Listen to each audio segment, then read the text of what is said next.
ሰላም ውድ ቤተሰቦች እንዴት ናችሁ? ደህና ናችሁ ወይ? እንግዲህ ታዩ ያዩ ጓደኛ ሱመያ ተያይዘዋል ማለት ነው። ማን እስካሁን ድረስ እምነትሽን እንደሚያሸንፍ አልቀየርሽም። ምክንያቱም ያው ያዩ ጓደኛ ግን ሻርፕ አድርገሽ ያበዛሽው ነው እና አልመሰለሽም ቪዲዮ እንዴ? እየለቀቅሽ ያለሽው ልልሽ እፈልጋለሁ። ላልሽው ነገር ነው እና መልስ ያው እንደገና የሰጠችሽ። ስለ እውነቷን ነው። ልጆችም ክርስትና ላስነሳቸው ነው ምናምን ከፈለግሽ አንድ አንቺን ለሱም ጨምረሽ ሳትናገሪ መልሱ ልጆቹን በረኪናውን ጠጪ እሺ። በእንትን ክርስትና እንዴ ማስነሳታችን። አላበዛሽውም እንዴ? ምክንያቱም ያንቺ ባል ማንኛውም እኮ ቢሆን ልጆቹ ናቸው የሄደብሽ ሀቅ ከሱ መሰለኝ ያሉት የተቀማሽ ሀቅ መሰለኝ አላቸው ማለት ነው። እና ከልጆቹ ማለት ልጆቹ ዛሬ ከአባታቸው ሀቅ አላቸው። እንግዲህ አንድ ነገር በሱመያም ነገሬ ነው። በግድ ሰሞኑን ስለአንቺ አሁን በሱመያ ነው እንድናገር ነው የመጣችው የምትፈልጊው? እኔ ማለት ግራ ነው። እየገባኝ እኮ ነው ነው አሁን። ለመፈመስ ወይ ፈልገሽ ከፈለግሽ እኮ ስለ መሰለኝ። እኔ በቃ ሱመያን ተናገሪ ማለት ባልተሳደብሽ ትችያለሽ፣ አትፈምሽም እንዴ? ከመሳደብ ይልቅ ማለት ነው። ሳሰድብኝ እኮ ስሪቢ ብላሻለች እንዴ። ያንቺ ደግሞ ከፋ በዛ። ልክ ሁኚ እንጂ ባልየው እኮ አትስደቢቢ ብሎሻል። ሱመያን አትንኪቢ ብሎሻል። የለም ብለሽ ነው እንዴ ከዚህ ጋር እንትን የምትይው? እሷ እኮ አይንጣ ነው ያለችው። ወደ ጎንደር አይንጣ መልሽው ነው ያለችው። መልሽው ብላ ነው ለሱም ለያዩ የነገረችው። ለአንቺ መስሎች ነው እንዴ እንደዚህ ሁሉ የተንጣጣሽው? አበዛሽው ማለት ነው። በልኩኝ እንጂ ጥጋብም እኮ ጥጋብም ቢሆን ልክ ሲኖረው ነው። ልክ ሲኖረው ነው። አንቺ አሁን ጎንደር ሄደሽ ምን ልታመጫ ነው? ምን ልታመጭ ነው እንደዛ የምትንጣጩ ማለት ነው እንዴ? አላበዛሽውም እንዴ? አንቺ ደግሞ ገነነ አምባ ገነናዊ ሆንሽ እኮ ለምትናገሪው ሁሉ ለከታጣሽ ማለት ነው። ስለዚህ እኔ ጓደኛዬን ለቀቅ አድርጊያት እንዴ። ያንቺን ጓደኛ ምን አረገችልሽ? ያዥው አለቻት። እንደለመሽ በረኪና ጠጣለሁ ብለሽ መልሽው ነው ያለችው። እውነቷን ነው። በረኪና ጠጣለሁ ብላ ተመልስ ነው የተባለችው። አንቺ ምነው አንጣጣሽ? እሷ አፍ የላትም እንዴ? የመናገር መብት እሷ አለ። እሷ ነች መልስ መስጠት ያለባት። አንቺ ምን ቤት ነሽ ነው ይሄን ሁሉ መከራ የምታወልጅባት ልጅቷን? አለ ተያት እናቴ። ምን ነው እናቴ በዚህ የኢትዮጵያ ኑሮ እንዲህ በዚህ ለኛ ኑሮ ከብዶና እናቴ። ዋንቺን ኑሯችሁ እንትል ብሎ አላፋችሁንም ብከፍቱ ምንም ብትሉ ተመቻችቶላችሁ ነው እናቴ። እኛ ጋር ምችቸት የለም። ስለዚህ ተያት፣ ለቃቂያት። እሷ ዝም ብለሽ አፍሽ እንዳመጣብሽ እንትል አትበይ ማለት ነው። አትቀደጅ። መብቱ ነው እሱ ደግሞ መፈለግም አለመፈለግም። ልጆቿ ስለ ልጆቿ ደግሞ ያልሽው ነገር ስለዚህ ያልሽው ነገር አንቺ አያገባሽም። አንቺ ምን ቤት ነሽ? አባት አለ ይኖራ ጉዳዩ ነው። እንዴት ጥሏቸው የመጣው አባት አይደል እንዴ? እንዴ ተይ እንጂ። በረሃ ላይ ጥሏቸው የመጣው አባት ነው እንዴ? በረሃ ላይ እኮ ጥሏቸው መጥቶ ነው ማለት ነው። አሁን ፍለጋ እንደዚህ እንትን የሚለው ምን ነው? 6 ወር ሙሉ በረሃ ላይ ጥሏቸው ሲመጣ ልጆቼ ለምን አላለም? አሁን ሀገራቸው ገብተው ክርስቲያን ሊሆኑ ነው ሲባሉ ነው እንዴ? አንቺ ምን ቤት ነሽ? ስለዚህ ደግሞ እናቷ ዋናዋ እያለች አንቺ ምን ቤት ነሽ? እሱስ ምን ቤት ነው? ጥሯቸው እኮ ነው የመጣው። መብት የለውም ሄዶ መጠየቅ ማለት ነው። መጀመሪያውኑ አዩን ከማግባቱ በፊት ልጆቹን መጠየቅ ነበረበት ማለት ነው። ልጆቹን ማስተካከል የሆነ ቦታ ማድረግ ነበረበት። በረሃ ላይ ነው ጥሯቸው የመጣው። እሺ ይገባሻል? ይሄንን ተገባሽ ደግሞ ታልገባሽ ደግሞ አሁን ስሜ እኔን እንትል አንቺ አያገባሽም። ጥሏቸው ነው በረሃ ላይ የመጣው። ስለዚህ የልጆቹ ኃላፊነት ያለው እናቷ ብቻ ነው። እሱ ጥሏቸው ባይመጣ ኖሮ ኃላፊነት ነበረበት። ስለዚህ ተፈለገች ኦርቶዶክስ ታርጋቸው፣ ተፈለገች ምን ታርጋቸው፣ ተፈለገች ምን ታርጋቸው፣ አንቺ አያገባሽም። አንቺ ምን ቤት ነሽ? ሂዱ የለም እንዲ አባትዬ ይከራከል። አንቺ ምን ቤት ነሽ? አንቺ ህግ አውጭና ህግ አስፈጣሚ ነሽ እንዴ? እንዴ ሲበዛም ያስጠላል የምትናገሪ ሁሉ ማለት ነው። ምንም እዚህ ጋር ምንም አያገባችሁም እናንተ። ምንም አያገባሽም አንቺ ማለት ነው። አንቺ ስለ ልጆቹ ማውራትም ሆነ መናገር አያገባሽም።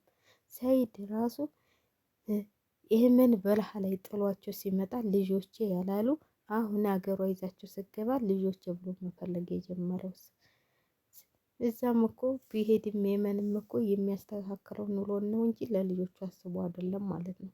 ለልጆቹ ቢያስብ ኑሮ መጀመሪያ ያን ሁሉ ወጪ ሳያደግስ ያን ሁሉ ሰርግ ሳያረግ መጀመሪያ አዩን ሳያስቀድም ነበር። አዩ እንደዚህ ነች፣ ቆንጆ ነች ወይ ቆንጆናማ አንቺንም እሷንም ትጠቀልላችኋለች። ሱመያ ማለት ነው። በቁንጅና ተመጣች ደግሞ በልጆቹም ተመጣች ደግሞ አያገባቸውም። እናንተ አያገባሽም። ምን ቤት ነች አንቺ? አባት ነው የታለ ለምን የመን በረሃ ላይ ጥሏቸው መጣ? የመን በረሃ ላይ ጥሏቸው መጥቶ አይደል ሰርጉን እንትሉን ሲያቀልጥ የነበረው እሱን ምነው ማየት አዙሮ ማየት አቃተች? በእኔም ይደርሳል ብለሽ እንትን ማለት አለብሽ። ሴት ነሽ አንቺ። ይህንን አነጋገር አትናገሪም እሺ? ይህንን ሁሉ ማታ አታወሪም። መጀመሪያ ምንድን ነው ችግሩ ብለሽ አዙረሽ ማየት አለብሽ። በእኔም ይደርሳል ብለሽ አውሪ። ባዩም አሁን ይደርሳል። አዩ ትሻልሃለች። አዩን አስፈልጠው። አዩን ያፈቅራታል። ያፍቅራታ ማፍቀሉን እኮ አየ ነው በረኪና ገዝቶ ሲሰጣት። ግድ አስተፍተፋችሁበት ይሆናል። እናንተ ምን ትታወቃላችሁ? ስለዚህ እሱ አያገባሽም ስለ ልጆቿ። በረሃ ላይ ጥሏቸው ሲመጣ ለምን ልጆችህን ጥለህ መጣ ብላችሁ ያላላችሁት? አሁን ይሄ ሁሉ ያሁሉ ክርስቲያን ሊሆኑ ነው ሲባሉ ሊቆርቡ ነው ሲባሉ እንደዚህ ፍን አረጋችሁ። ምን ነው እናንተ ምን ነው እንትል እንሆን አላችሁ እንዴ? ምን አገባችሁ? የገዛ ልጆቿ ናቸው። 9 ወር ተሸክማ አልግዘው ወልዳ ለፍታ እያሳደገቻቸው ልጆቿ ናቸው። በምንም ታደርጋቸው በእኔ የሚደርሳል ብለሽ አውሪ እሺ። አንቺንም እንደዚህ ቢያደርግሽ በአንቺ ይብሳል። እንደውም እንኳን እንደዚህ በረሃ ላይ ያንን ያህል ቀን ይዘሻቸው ልትቀመጭ ቀርቶ ልጆችሽን ጥለሻቸው ነው የምትጠፊው ማለት ነው። እሷ ግን ጀግና ነች። ስለዚህ በጀግንነቷ ደግሞ እያያቸዋ ነው ማለት ነው። በልጆቿ ደግሞ ማንም አያገባውም። ወለምና ወለ ቤተሰብ ወለ ባል። መጀመሪያ የመን በረሃ ላይ ጥሏቸው ሲመጣ የት ነበራችሁ? ለምን ጥላህ መጣ? ልጆቼን አስተካከል። ልጆቼን ሰው ሀገር ላይ ጥላሃቸው የመጣኸው መጀመሪያ ልጆቼን አስተካክለህ ነው ከሱመያ ጋር ተስማምተህ ነው ማግባት ያለብህ አትሉትም ነበር? ዘመድና መካሪ ተሆናችሁ። አሁን እሷ እንደዚህ በሚዲያ ላይ ወጥታ ይሄንን ተናገረች ብላችሁ እንዲህ የምተንቧለቁት ማለት ነው። በዛም ወንዶቹም ሴቶቹም ምን ነው እንትላላችሁ? ምን ነው እኛ ብቻ ነው ሃይማኖት ብላችሁ ቁጭ አላችሁ እንዴ? አበዛችሁት። አሁንስ ምን ነው ተንጣጣችሁ? መብቷ እኮ ነው። ልጆቿ ናቸው።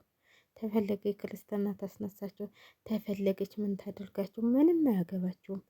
ልጆች ታለ የመን በረሃ ላይ ጥሎ መጥቶ ሌላ ሚስት አያገባም ነበረ።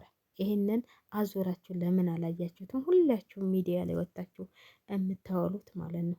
የመን በረሃ ላይ ጥሏት መጥቶ 6 ወር 5 ወር 7 ወር ሲቀመጥ የት ነበራችሁ?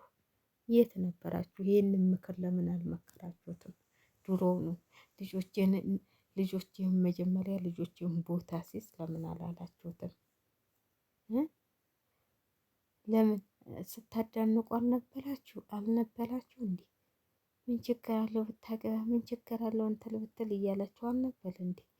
አሁን ያ ሁሉ ስትሉ የነበራችሁ አሁን ገብታ እንደዚሁ ክርስትና ሊያስነሳ ነው ልጆችን ስትል ምን ነው እንደዚህ? በቃ አባቱ መብት አለው። አባቱ ናቸው ልጆቹ ናቸው። መብቱን እኮ እሱ አልገፈፈችውም። ራሱ ነው መብቱን እንትን ያለው ማለት ነው። ልጆቹን በረሃ ላይ ጥሎ እዚህ ኢትዮጵያ ላይ መጥቶ ሰርግ መሰረግ የለበትም ነበር። ይሄንን አዞራችሁ ማየት አቃታችሁ እንዴ? ይሄንን ማሰብ አቃታችሁ እንዴ? መጀመሪያ እኮ እንደውም ጠንካራ እንደውም ጎበዝ በመሆኗ ነው። እንደውም ልታደንቂያትና ጀግና ሴት ልታያን ነበር የሚገባች ማለት ነው ሱመያን።